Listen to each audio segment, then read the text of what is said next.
Hirap nang makapalaot ang ilang mangingisda sa Pag-asa Island at Escoda Shoal dahil sa mahigpit na pagbabantay ng mga taga-Chinese Coast Guard. Mahigpit ang pagbabantay ng China sa sinasakyan naming barko ng BIFAR na BRP Dato Pagbuaya, kasama ng BIFAR ang PCG sa paglalayag sa Sabina o Escoda Shoal kung saan halos tapatan ng BRP Teresa Magbanwa at monster ship ng China. Gate ng PCG, walang rason ng China para magreklamo tungkol sa mga barko ng Pilipinas sa Escoda Shoal na bahagi ng ating exclusive economic zone.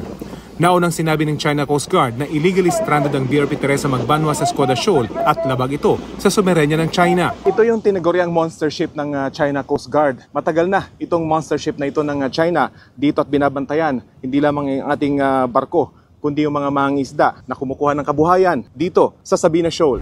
Nakabantay rin ang mga rubber boat ng China habang namimigay ng krudo ang BIFAR at PCG sa mga mangingisda sa Escoda.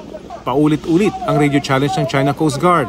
Carrying on law enforcement patrol in the sea area under the jurisdiction of the People's Republic of China. Please inform us the purpose of your visit to this sea area. Over. Ang ilang mangingisda 3 buwan daw hindi makapalaot dahil sa paghigpit ng China. Kaya sana raw, huwag nang umalis sa Escoda ang PCG. Balita na puhulihin daw po yung mga nangingisda sa West Philippine Sea.